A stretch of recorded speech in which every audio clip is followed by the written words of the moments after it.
Welcome to the Danny Clinkscale Reasonably Irreverent podcast. Insightful and witty commentary, probing interviews, and detours from the beaten path. Welcome to Arts and Lifestyle Wednesday, presented by Cinematic Visions. And yes, indeed, it's another edition of Danny and Tim's Music Scene. Every other week, Tim visits us, and we talk to the man from In Kansas City Magazine and 90.9 The Bridge, of course, long-time music critic for the Kansas City Star.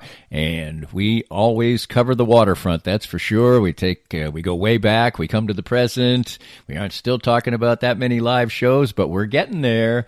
And on this particular issue, we'll go everywhere from the Moody Blues to Of Montreal, Linda Ronstadt, the Black Pumas, documentary about Linda Ronstadt, as I mentioned, a little bit of stuff about the E Street Band and some of the members of that, and we'll get into the Sopranos and local visits to this area in solo context by Max Weinberg, the drummer for that particular group.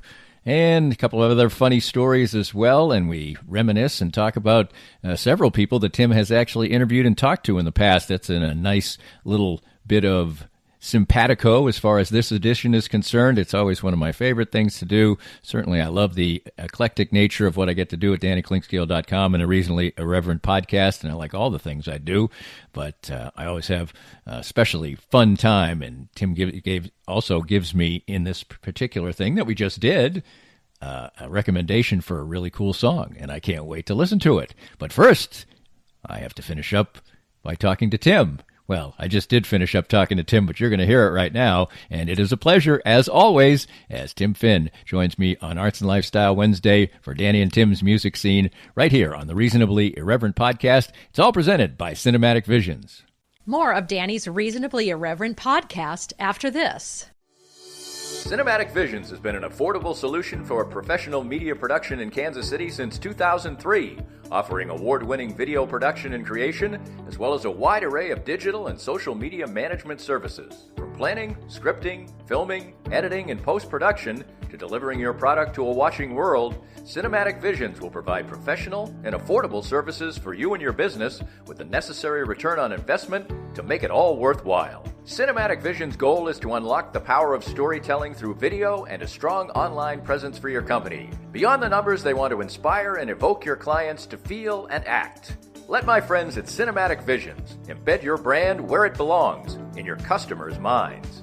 You can find them online at cinematicvisions.com or with a quick phone call at 816-600-6300. The bitter cold snap in February was just another intense reminder of how important it is to have a quality heating and cooling company on your side. That's why you need to know about my friends at Dillon's Heating and Cooling. Jeff Dillon and his top quality staff provide honest, affordable, and reliable service all year long. Their number one priority is taking care of the customer and focus on being genuine, always following through and standing behind what they say and do. If you need HVAC or AC repair, it's important you get help from a team of professionals. Dillon's Heating and Cooling's team can walk you through a range of products, the advantages of heating and cooling systems, and ultimately help you find the best HVAC system for you. They're always glad to answer your questions and set up an appointment for an installation consultation. Whether you are looking to upgrade to a newer model of your current system or need one installed in a new home, give my friends at Dillon's Heating and Cooling a call today at 913-214-0529. That's 913-214-0529, or visit dillonsheatingandcooling.com to answer all of your questions. Dillon's Heating and Cooling. Their slogan is their goal, always treating you like family. It's time to visit once again with Dr. Brad Woodall of Advanced Sports and Family Chiropractic and Acupuncture. And Dr. Brad, your group has reached a significant milestone in receiving a prestigious award. Danny, we've been honored for the 10th year in a row to receive the 5-Star Service Award from Integrity Doctors. And what this means is that all of our offices throughout Kansas City have made sure to give people excellent chiropractic and acupuncture care, be on time, and do a very complete and thorough job, and have great responses back from patients. I know firsthand because I was just treated, for instance, today by you. You have a wide range of fantastic services. Absolutely. Chiropractic, acupuncture, physiotherapies, rehab, anything that you need to keep you well in bones, muscles, joints, and nerves. And I can't say how much it's benefited me in the time I've coming here, upwards of 2 years. My back has improved 100%. And you can have that same kind of treatment too. For more information and your chance for a healthier way of life, visit asfca.com/Danny today. I'm here with David Schmidt from Private Capital. And David, tell us more about your outstanding firm. Thanks, Danny. Here at Private Capital, we focus on return on asset. In today's world, it is survival of the fittest. We look at things from all angles and try to figure out what works best for you. The changes we will see this next year on assets will be monumental. The key to success is knowledge. Know where you want to go, and we'll be here along the way. To find out more, give us a call at 816-221-7775. David Schmidt from Private Capital with the best service for you. If you'd like to join these and other great sponsors and market your business to a growing and engaged audience, contact us at danny@dannyclinkscale.com. Look forward to hearing from you. Tim, baseball's here. We get some warm weather. We get the feeling that maybe music is growing closer. The vaccines are piling up. How's your sense of musical optimism as our world maybe grows a little more optimistic? Well, the optimism is rampant in my social media feeds, especially among the musicians who are talking about getting nervous and excited about being in front of audiences again. So I think there are things afoot, in the background that maybe we're not enlightened to yet, but will be shortly. That in venues large and small, there might be a lot more shows to sort through and figure out how we are going to attend and what the conditions will be. But it looks like, they're announcing shows, like once a week. Like there was a show announced at Grinders, Crossroads KC. Fits in the Tantrums are coming, and pretty like in the middle of the summer. So yes, the promoters are, I think they've raised the blinds and turned the lights on, and they're back in the office figuring out how they can get things going this summer. Well, just since you brought it up, I like Fits in the Tantrums a lot. That show intrigues me. Have you ever had a run across them? And what are your thoughts on Fits in the Tantrums? Kind of a unique story of people who just sort of ground it out for a long, long time and then hit the big time. I like them. I talked to him once. Yeah, he, I like what their intentions are, which is to generate this sort of neoclassic soul music. It's funky, it's groovy, it's really pleasant and nice to listen to. It makes for a good live presentation. So I've seen them twice, and both times it was just a solid good time. Like they're not splitting atoms or reinventing the wheel. They're just this is the kind of music we like. We're going to do it our way with a little bit of a twist, but it's basically, fundamentally sound R&B, soul, pop, with a little bit of rock thrown in. It's good. It is good, and he writes good songs, and I think that very, very, very enjoyable. Well, you referenced, opening up the blinds and turning on the lights and things like that, but that kind of relates to what we're going to see when people open up the blinds and turn on the lights and open the door. Because I think Adam Levine was sort of behind a story that was written about the disappearance of bands, and it's kind of a complicated issue because if you think back through the history of rock music and a lot of music, a lot of times a band would come out but then one person would be the dominating force in the band, and the band would break up, and maybe that person was really what the band was all about. And in other cases, there are bands, REM comes to mind right off the top of my head, I don't know why, many bands that are really collaborative collectives. And so it's a very fascinating subject, and I know you read an article about it. Adam Levine posted something online. He said, I feel like there aren't any bands anymore, like they're a dying breed. Which was, kind of a superficial thing to say. He didn't explain what he meant in detail. So he was attacked for it. I think the band Garbage said, what are we, cats? Because point is that there are plenty of bands out there now, Foo Fighters, Garbage, a lot of, Kings of Leon, and, The Strokes just won a Grammy. Right. So, but I think his point was, we're the up-and-coming bands. Where's that world, and how populated is it? And there's something to what he was saying. If you look at this article I read in The Guardian, they looked at the pop charts and the radio charts as signs of, evidence that he might be onto something, which I don't know. I think that's just part of the picture. I mean, that's anecdotal evidence. Yeah, there's not a lot of band music on the radio, but I don't think radio tends to lean that way anyway. Right. They're into like personalities and solo artists. But another point was made that, especially this past year, a lot of people are creating music alone in their basements or bedroom studios, and maybe they're giving their project a band name, but it's really just one person who then, if it's time to go out on the road, play in clubs or venues, either hires people, to play the instrumental parts, or they're pre-recorded, or a little bit of both. But like the band Tame Impala was this really big band. They graduated. I saw them in like almost sell out Starlight once, and they were supposed to play at what was then called the Sprint Center in 2020. So they've moved up to arena stature, but they're basically this guy, Kevin Parker, and, plus 5 or 6 guys or women or whatever, a band playing behind him. But that band doesn't really have an identity. It's all about him. Same with the band of Montreal, which is this guy, Kevin Barnes.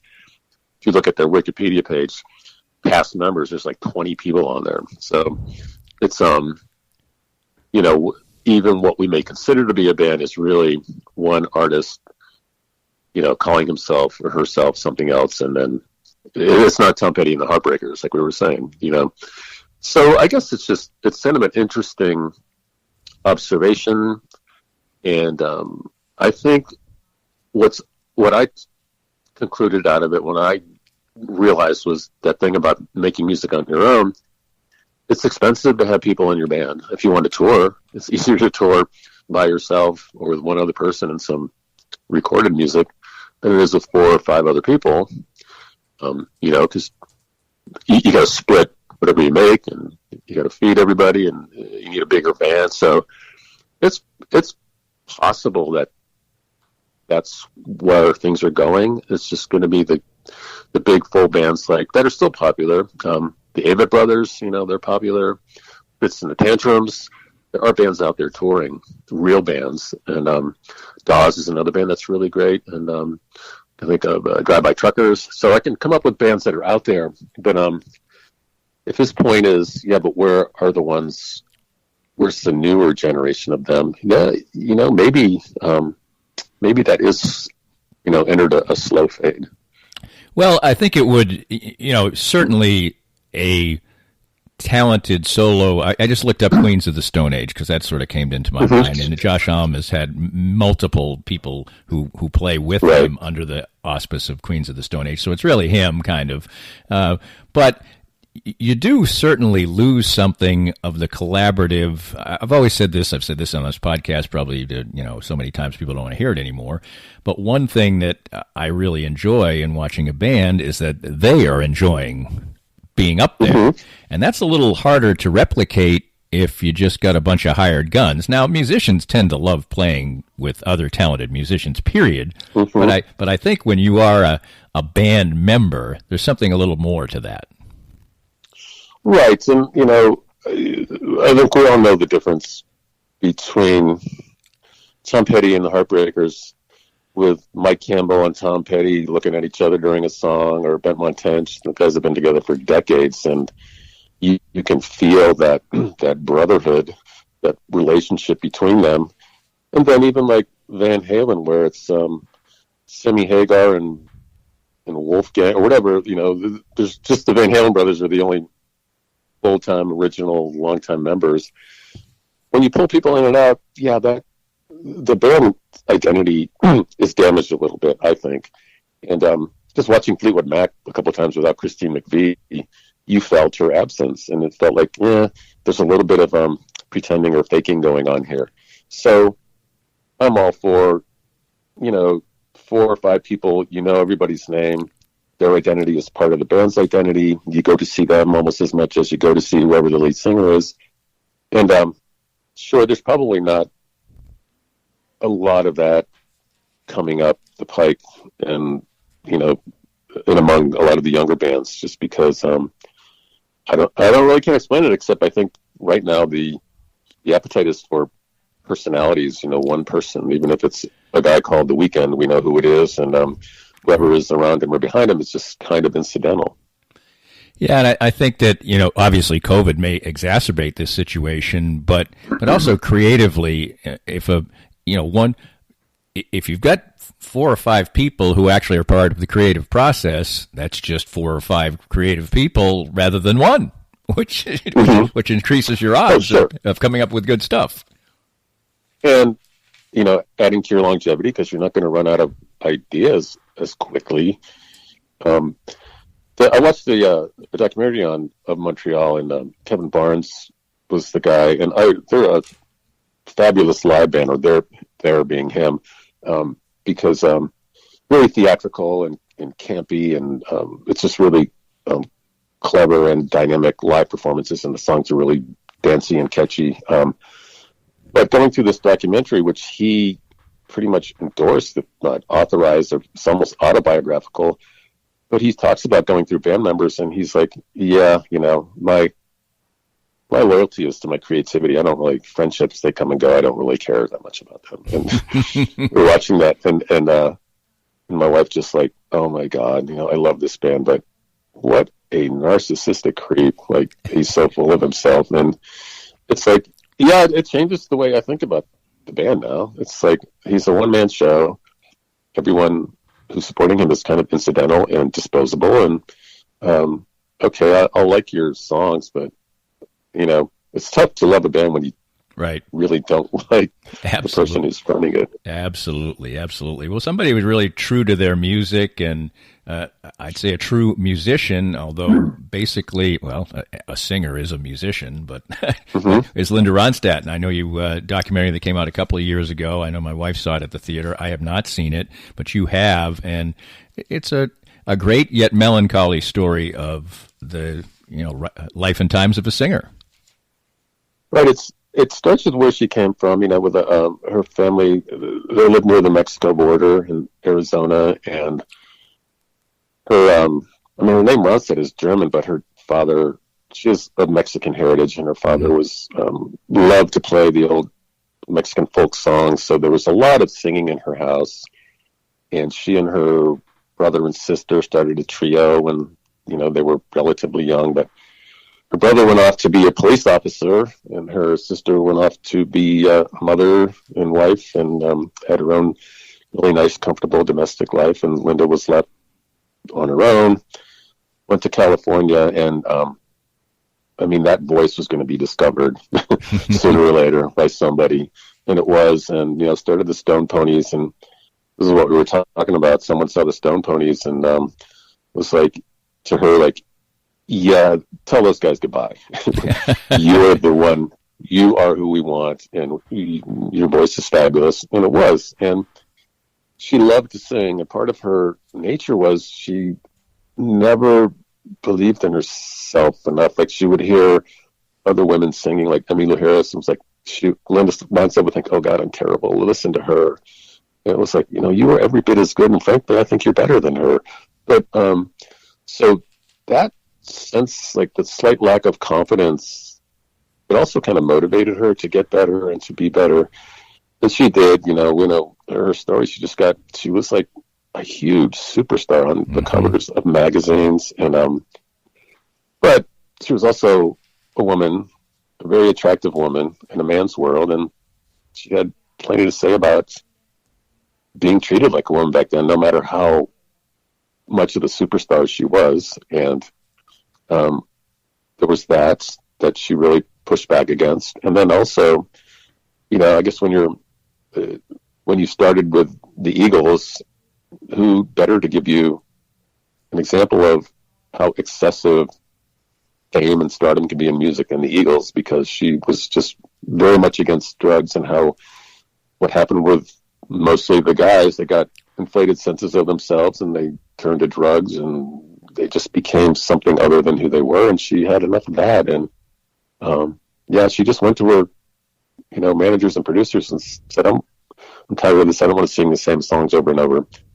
Did an opera. I did Pirates of the Penzance because Gilbert and Sullivan were like one of the music her mother played was operas, and that was like one of her mother's favorite operas. So she sang that. Then did some, American Songbook, Nelson Riddle recordings. That went really well. Whatever she did, she was followed by a large group of fans who just loved her for who she was and for her voice. And then, cut to the chase. She had Parkinson's disease and had to deal with that. And I interviewed her. She did, in this documentary, she says, my last show was November 7th, 2009. I saw her at the Midland November 5th, 2009. Wow. So her second to last show was here. And you could tell then she was seemed like she was letting, her role as the vocalist was diminished because it was that music, Mexican folk music, mariachi and all that, just really, really entertaining, wild stuff that's fun to watch and listen to. And she just told her manager, I'm not singing like I want to sing anymore. And it's too much of an effort, and I'm not going to. She didn't say she was embarrassed. Right. I don't think she'd reached that point where she was embarrassing herself like I've seen some people do when they should have stopped 10 years earlier. But so Kansas City was her second to last show. And, since then she's been dealing with her illness. But there's this brightness to her personality, this look on the bright side.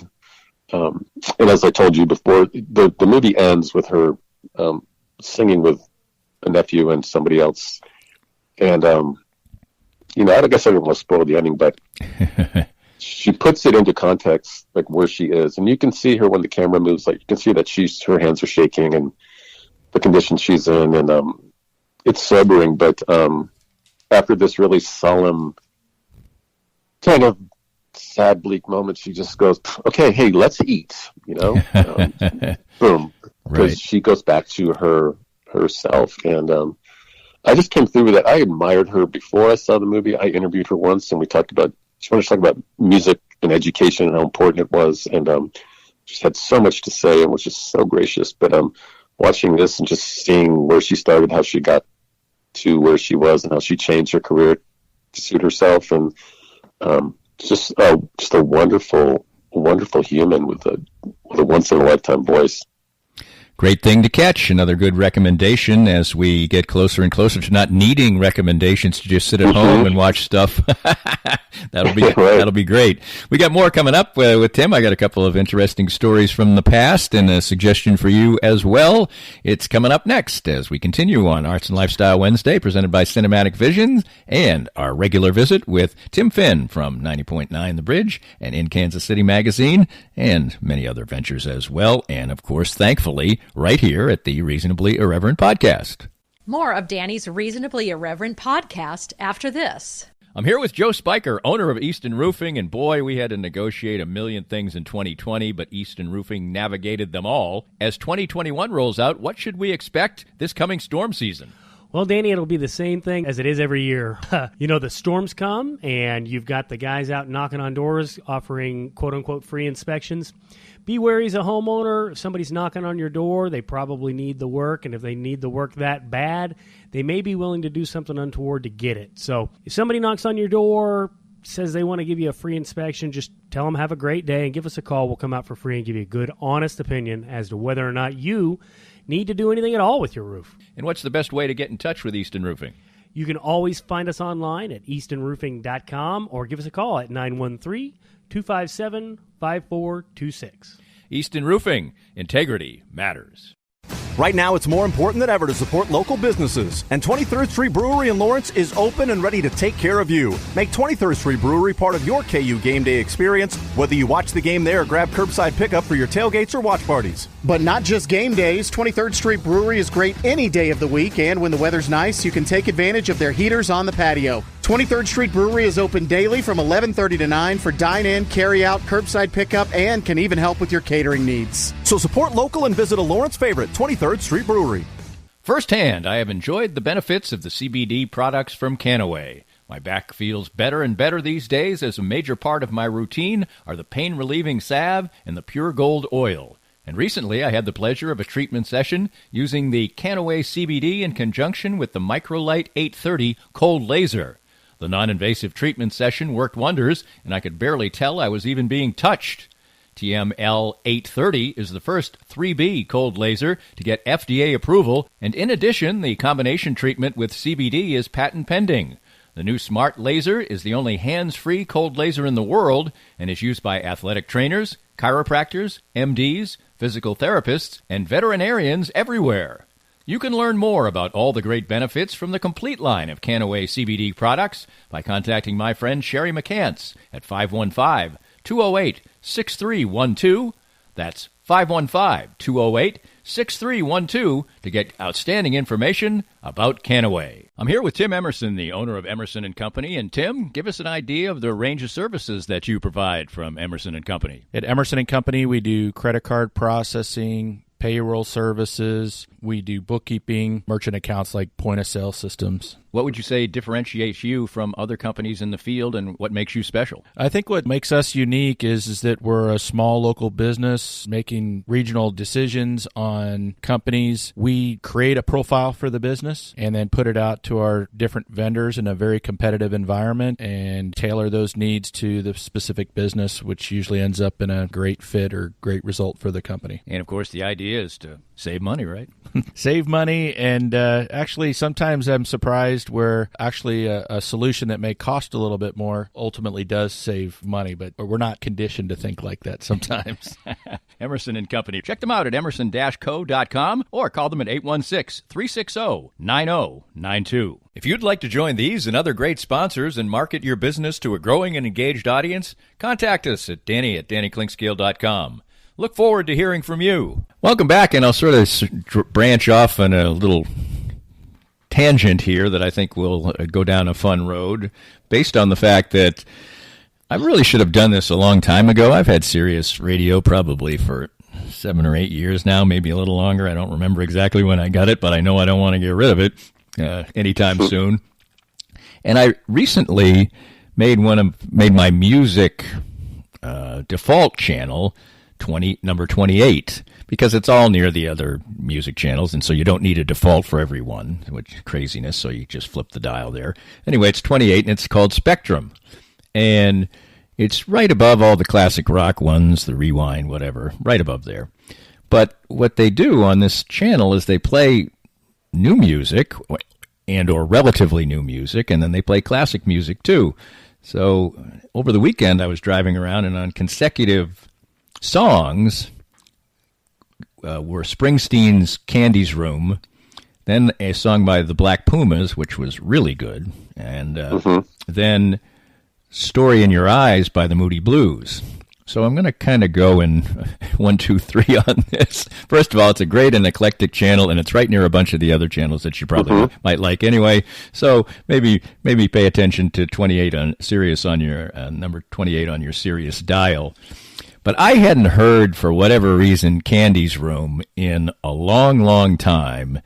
And what an unbelievably fantastic song. I was like, holy moly. Well, I didn't say holy moly. I said more than holy moly. And the drumming by Max Weinberg on that song is just stunning. I mean, I think it really is one of the pleasures of music to not have heard a song in a long time. You know the song backwards and forwards, but you haven't heard it maybe in 8-9 years, and Candy's Room fell into that category for me.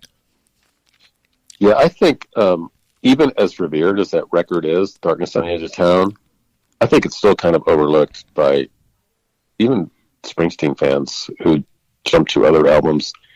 And I think for me, and I was a Bruce devotee before Born to Run. My brother bought the first two records, and my favorite is still The Wild, the Innocent, and East Street Shuffle. But I think after that record, and I like Born in the USA. The River's got some good moments on it, but that was his peak for me. After that, everything else is okay. Some of it I don't care about. Ghost of Tom Joad and Nebraska were two outliers. Those are great projects, and I love that he did them, but you're not going to sit down and listen to either of those start to finish.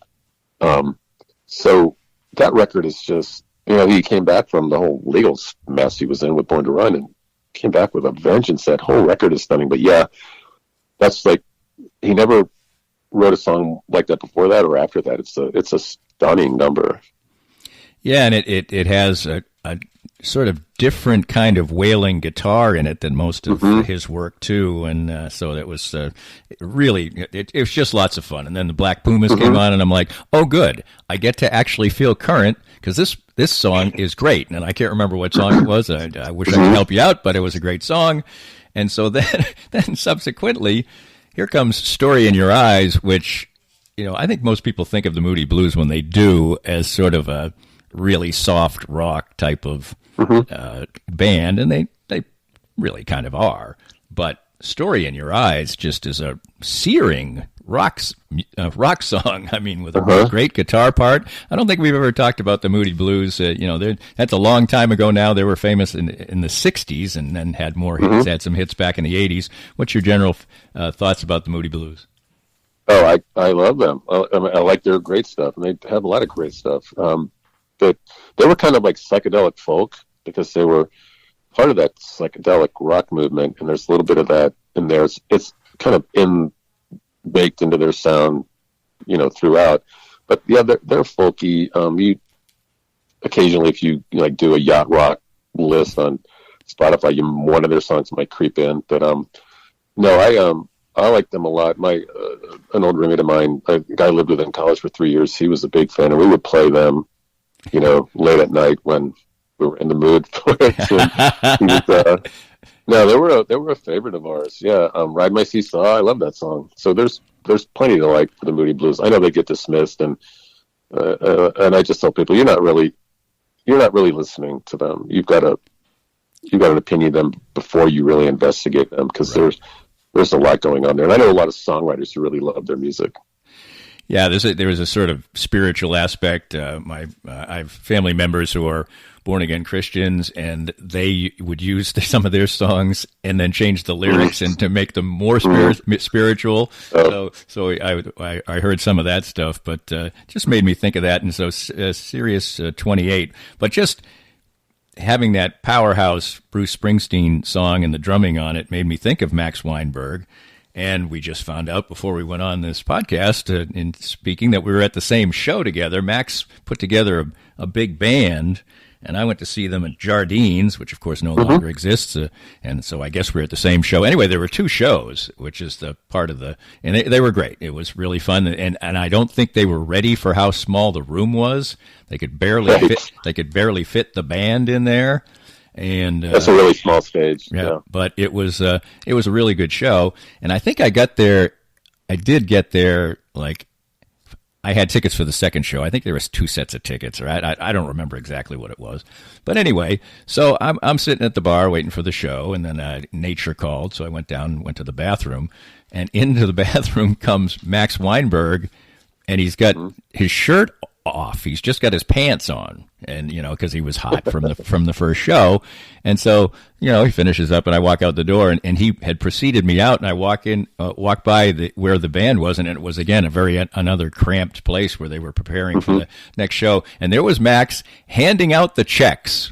He was handing the checks out to the band members. I guess it was Saturday, it was payday, whatever. But just the sight of a guy who was, a superstar with late night TV, Bruce Springsteen, just wanted to have that band and that feeling, and he was the band leader, and he had to write the checks. It was really a cool moment. Taking care of business, yeah. Yeah, I was at that show. I don't remember if I was the early or the later show. I do remember it was in the fall, and it was dark Yes. when the show started, and it was chilly. But yeah, it was. I was kind of surprised as big as an audience as Bruce has here. I mean, selling out arenas, that was booked at that venue, and I mean it was full, but I thought there would be a line of 40 people outside trying to get in, and there wasn't. So it was fun. Yeah, he as I remember, we told some stories, and he's personable. I mean, they're all from Jersey, so they can all talk. And yeah, that was a good time. It's just, and I hadn't thought of it until you mentioned it earlier about that show yet. But it was yeah, it was memorable to see someone of that stature in a place that small.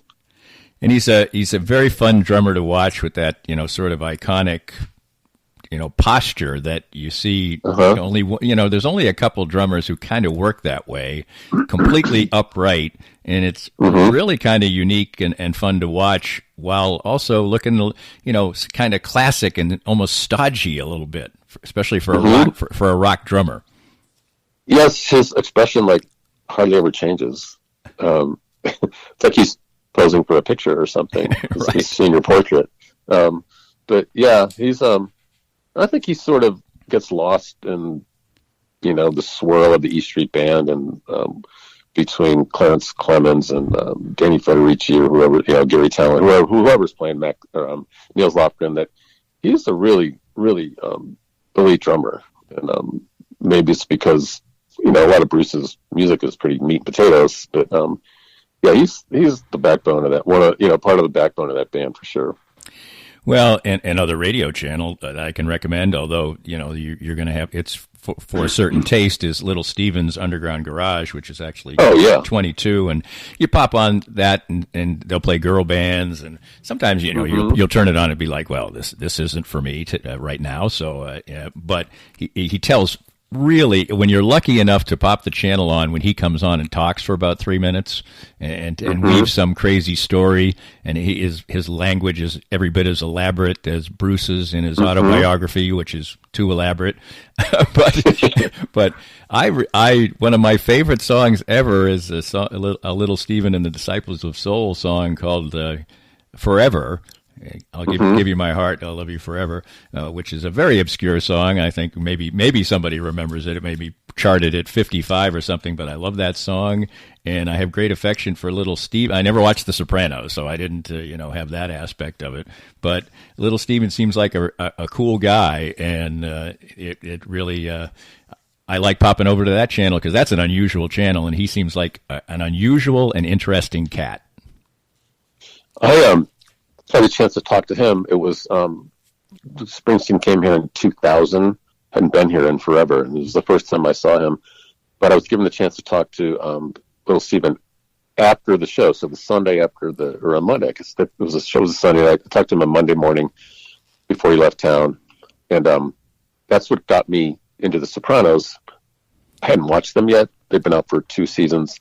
Asked someone who had recorded everyone, give me one episode, I'll watch it, and they'll give me some background. And I ended up watching the entire season, like my first binge watching episode, but and it got me sold on that. But yeah, he's like a historian of that kind of the garage band music, that whole era. Like he knows bands and band members and labels and 45s and B-sides. It's like that's his absolute passion and love. And if you listen to some of his music, it's got that in its bones, that really gritty, heavy guitar, melodic stuff I love. So, yeah, and he's got some compilations out that are worth visiting on CDs.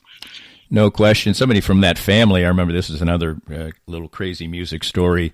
Southside Johnny is sort of in that group, and he made a comeback album in the 80s, which was really a good album, and I can't remember the title of it now. But he was supposed to play a show at Starlight, and there were severe thunderstorms, and I was going to go see the show. And, you listen to the radio for updates on that way back then. This is a long time ago, maybe mid to late 90s, and I think, his star was not very high at that point. But anyway, they announced that first they said the show wasn't going to go on, then they said it was. So I went out, and me and about 75 of my best friends got to see Southside Johnny. And it was one of those times where you enjoyed it, but you felt bad at the same time. Probably, I think like we've referenced before, Lindsey Buckingham came to town one time, and I think there were like 500 people there at the most or something like that. Those moments are weird when you're sitting there kind of feeling for the artist a little bit, even while, usually in my experience, they'll just go out there and maybe they just love to play and consider it good practice. But I've seen bands go out there in situations where you figure they just say, I'll flip this off, and they're just great. They just great. They're so dedicated to it. Absolutely. I've seen David Byrne do that when, he played at Memorial Hall and there were 800 people and not 3,200. But I've seen Vince Neil go the other way at a casino show, where he was like, oh, wait, what's my minimum time? All right, watching the clock. Okay, peace out, I'm done. But I just want to recommend Steven Van Zant's song. There was this song played in the Sopranos under the band name The Lost Boys, but it's called Affection. And it's absolutely what we were talking about, that sound. It's got a really catchy, gritty, garage feel to it. It's melodic, but check that out. It's I will. It sort of epitomizes what he likes, and it's a great song. That's a song I'll play like 3 times in a row just because it's so catchy. Wow! Now you really got me excited. So I'm going to wrap up the podcast so I can go do that. But but let's do one more. I know this will be something that you've probably heard this story a million times. But the one reason I wanted to reference it in closing was, of course, we're 50 years on from the breakup of the Beatles, and there's a lot of retrospective stuff. But in my Quora Digest that comes into my inbox, they had a story about this. And then I actually heard one of the on-course golf commentators reference this over the weekend, the fact that the working title for yesterday was called Scrambled Eggs, because he woke up in the middle of the night, and the yesterday was Scrambled Eggs, I Like Your Legs. I mean, have you heard that story before? Yeah. Yeah, well, and then what the cover of that album looked like, the Butcher Block. Right. It's probably no coincidence that they were just really getting into the hallucinogenics back then. But yeah, I heard the scrambled egg story. Yeah, that's funny.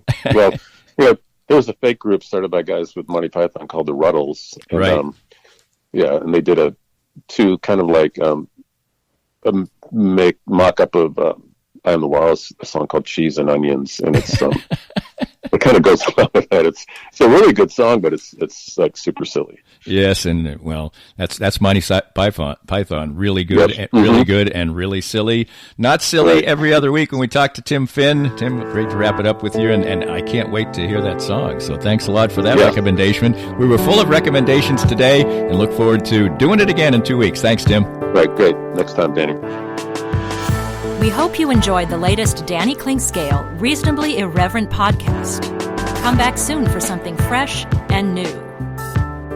This podcast was made possible by our great sponsors like Cinematic Visions, an affordable and award-winning solution for professional media production since 2003.